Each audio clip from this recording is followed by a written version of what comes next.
आपण ऐकत आहात जगद्गुरु तत्वदर्शी संत रामपालजी महाराज यांच्याद्वारे लिखित पुस्तक कबीर परमेश्वर संपूर्ण. विषय कबीर परमेश्वरजी यांचे कलियुगात अवतरण. परमेश्वर कबीरजी यांच्याविषयी दंतकथा प्रचलित आहेत की त्यांचा जन्म विधवा स्त्रीच्या पोटी तर महर्षी रामानंदजी यांच्या आशीर्वादाने झाला होता.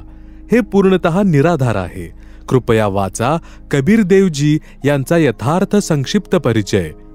बंदीछोड कबीर परमेश्वरजी यांनी द्वापार युगामध्ये आपला प्रिय शिष्य सुदर्शन वाल्मिकीजी यांना शरणात घेतले होते. त्यावेळी कबीरजी नामांतर करून करुणामय नावाने लीला करत होते. भक्त सुदर्शनजी यांच्या मातापित्यांनी परमेश्वर कबीरजी यांच्या ज्ञानाला स्वीकारले नव्हते. ज्यांची नावे होती त्यांच्या वडिलांचे नाव भिखुराम आणि आईचे नाव सुखवंती. ज्यावेळी दोन्ही माता व पिता शरीराचा त्याग करून गेले तेव्हा भक्त सुदर्शनजी अत्यंत व्याकुळ राहू लागले. भक्ती पण कमी करत होते. अंतर्यामी करुणामयजी यांनी द्वापार युगात कबीर परमेश्वर करुणामय नावाने लीला करत होते. आपल्या भक्ताच्या मनातील गोष्ट समजून विचारले, हे भक्त सुदर्शन, आपल्याला कोणती चिंता सतावत आहे? काय मातापित्यांचा वियोग सतावत आहे का अन्य कोणती पारिवारिक चिंता आहे? मला सांग. भक्त सुदर्शनजी यांनी म्हटले, हे बंदीछोड, हे अंतर्यामी, आपण सर्वज्ञ आहात. आपण बाहेरील आतील सर्व स्थितीशी परिचित आहात. हे प्रभू, मला माझ्या मातापित्यांच्या निधनाचे दुःख नाही, कारण की ते खूपच वयोवृद्ध झाले होते. आपण म्हटले होते की हे 5 तत्वाचे शरीर एक दिवस नष्ट होणार. मला चिंता सतावत आहे की माझे आई वडील अत्यंत पुण्यात्मा, दयाळू व धर्मात्मा होते. त्यांनी आपली भक्ती लोकवेदानुसार केली होती, जी शास्त्रविधीच्या विरुद्ध होती. ज्या कारणाने त्यांचे मानवी जीवन व्यर्थ गेले. आता माहित नाही ते कोणत्या प्राण्यांच्या योनीमध्ये कष्ट उचलत असतील. आपला दास आपल्याला नम्र निवेदन करतो की जेव्हा माझे माता पिता मानवी शरीर प्राप्त करतील तेव्हा आपण त्यांना आपल्या शरणी घ्यावे परमात्मा. तसेच त्यांना पण या भवसागरातून म्हणजे कालब्रह्मच्या लोकातून पार करावे. हे माझ्या दाता, मला हीच चिंता सतावत आहे. परमेश्वर कबीरजी यांनी विचार केला की हा भोळा भक्त सुदर्शन मातापित्यांच्या मोहामध्ये फसून काळाच्या जाळ्यामध्येच राहून जाईल. काळाने मोहरूपी पाश खूपच दृढ करून ठेवले आहे. हा विचार करून परमेश्वर कबीरजींनी म्हटले, भक्त सुदर्शन, तू चिंता करू नकोस. तुझ्या मातापित्यांना अवश्य शरणात घेईन, तसेच पार करूनच श्वास घेईन. तू सतलोकात जा, ही चिंता सोड. परमेश्वर कबीरजींच्या आश्वासनानंतर भक्त सुदर्शनजी सत्य साधना करून सतलोकाला गेले. पूर्ण मोक्ष प्राप्त केला. भक्त सुदर्शन वाल्मिकीच्या मातापितावाल्या जीवांना कलियुगात मानव शरीर प्राप्त झाले. भारतवर्षाच्या काशी शहरात सुदर्शनच्या पितावाल्या जीवाने एका ब्राह्मणाच्या घरी जन्म घेतला. तसेच गौरीशंकर नाव ठेवण्यात आले. तसेच सुदर्शनजी यांच्या मातावाल्या जीवाने पण एका ब्राह्मण घरामध्ये कन्या रूपाने जन्म घेतला. तसेच नाव ठेवले सरस्वती. युवक झाल्यावर दोघांचा विवाह झाला. गौरीशंकर ब्राह्मण भगवान शिवाचा उपासक होता. तसेच शिवपुराण कथा करून भगवान शिवाच्या महिम्याचे गुणगान करत असे. गौरीशंकर निर्लोभी होते. कथा करण्याने जे धन प्राप्त व्हायचे ते धन धर्मातच खर्च करत असे. जी व्यक्ती कथा करवित होते तसेच श्रवण करत ते सर्व गौरीशंकर ब्राह्मणाच्या त्यागाची प्रशंसा करत असे. ज्या कारणाने पूर्ण काशीमध्ये गौरीशंकर यांची प्रसिद्धी होत होती. दुसऱ्या स्वार्थी ब्राह्मणांचा कथा करून धन एकत्रित करण्याचा धंदा बंद झाला होता. या कारणाने ते ब्राह्मण त्या गौरीशंकर ब्राह्मणाशी ईर्ष्या करत होते. या गोष्टीची माहिती मुसलमानांना झाली की एक गौरीशंकर ब्राह्मण काशीमध्ये हिंदू धर्माचा प्रचार जोरजोरात करत आहेत. त्याला कशा प्रकारे बंद करायचा मुसलमानांना समजले की काशीमधील सर्व ब्राह्मण गौरीशंकर यांच्याशी ईर्ष्या ठेवतात. या गोष्टीचा फायदा मुसलमानांनी उचलला. गौरीशंकर आणि सरस्वती यांच्या घरामध्ये आपले पाणी शिंपडले. आपले उष्टे पाणी त्यांच्या तोंडाला लावले. कपड्यांवरती पण शिंपडले. तसेच आवाज दिला की गौरीशंकर आणि सरस्वती मुसलमान बनले. पुरुषाचे नाव नूर अली उर्फ निरू आणि स्त्रीचे नाव नियामत उर्फ निमा ठेवले. दुसऱ्या स्वार्थी ब्राह्मण लोकांना माहीत झाले तर त्यांचं ऐतच फावलं. त्यांनी लगेच ब्राह्मणांची पंचायत बोलवली. तसेच निर्णय केला की गौरीशंकर तसेच सरस्वती मुसलमान बनले आहेत. आता यांचे ब्राह्मण समाजाशी काहीच नाते नाही राहिले. त्यांचे गंगामध्ये स्नान करणे, मंदिरात जाणे तसेच हिंदू ग्रंथ वाचणे यावर प्रतिबंध लावले. गौरीशंकर म्हणजे निरूजी काही दिवस तर खूप चिंतित राहिले. जे कथा करून धन येत होते त्यावरतीच घराचा निर्वाह चालत होता. त्याच्या बंद होण्याने भाकरीचे पण वांदे झाले होते. निरूने विचार करून आपल्या निर्वाहासाठी कपडे विणण्याचे काम चालू केले. त्या कारणाने ते विणकर म्हणवले गेले. कपडे विणून जी मजुरी मिळत होती त्यातूनच आपले व आपल्या पत्नीचे पोट भरत होते. ज्यावेळी जास्त धन येत होते तर त्यावेळी ते धर्मात लावत होते. विवाहाला काही वर्षे लोटली गेली होती. त्यांना काही मूल झालं नव्हतं. दोघेही पती पत्नी यांनी मुलं होण्यासाठी खूप विधी केल्या. साधू संतांचे आशीर्वाद पण घेतले, परंतु मूल काही झाले नाही. हिंदूंद्वारे त्या दोघांचे गंगा नदीमध्ये स्नान करणे बंद केले गेले होते. त्यांच्या निवासस्थानापासून जवळपास 4 किलोमीटर लांब एक लहरतारा नावाचे सरोवर होते, ज्यामध्ये गंगा नदीचेच पाणी लाटांच्या द्वारे खालच्या स्तरावरून उडून येत होते. म्हणून त्या सरोवराचे नाव लहरतारा पडले. त्या तलावात मोठी मोठी कमळाची फुले उगवली होती. मुसलमानांनी गौरीशंकरचे नाव नूर अली ठेवले उर्फ निरू म्हटले जाऊ लागले. तसेच पत्नीचे नाव नियामत ठेवले उर्फ निमा म्हटले जाऊ लागले. निरू निमा जरी मुसलमान बनले गेले होते तरी ते हृदयातून भगवान शंकरजी यांचीच साधना करत होते. तसेच दररोज सकाळी सूर्योदयाच्या अगोदर लहरतारा तलावावरती स्नानासाठी जात होते.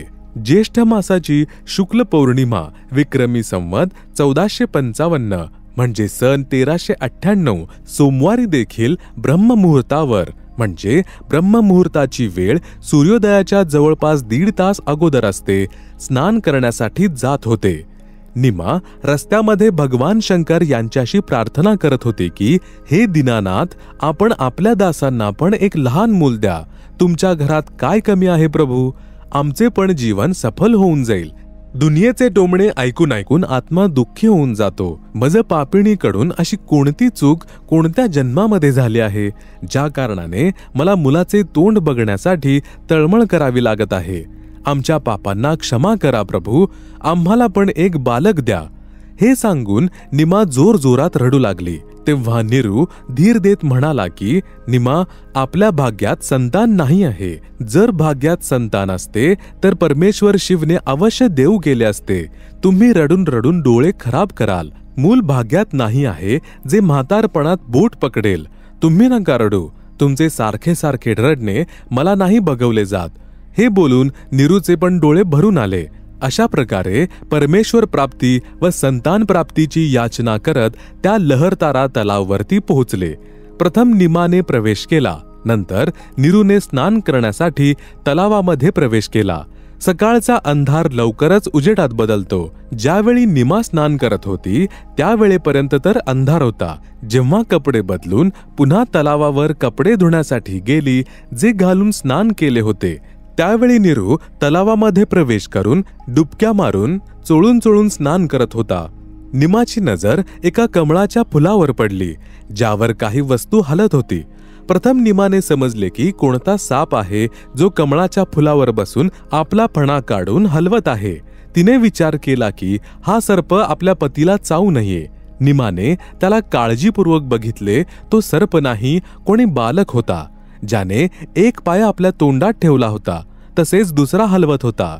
शिशुरूपामध्ये परमेश्वर कबीरजी यांचे लहरतारा तलावामध्ये अवतरण याची छायाप्रत याच पुस्तकात दिली आहे, जी आपण पाहू शकता. निमाने आपल्या पतीला उंच आवाजामध्ये म्हटले की बघा, एक लहान मूल कमळाच्या फुलावर झोपले आहे. ते पाण्यात बुडायला नको.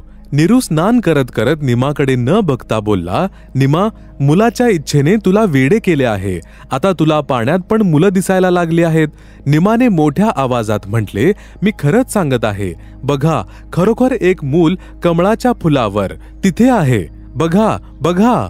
निमाच्या आवाजामध्ये परिवर्तन व अधिक ओढ बघून नीरूने तिकडे पाहिले, ज्या दिशेला निमा हाताने इशारा करत होती. कमळाच्या फुलावर नवजात बाळाला बघून नीरूने कोणताही विचार न करता पटकन कमळाच्या फुलासहित बाळाला उचलून आपल्या पत्नीला दिले.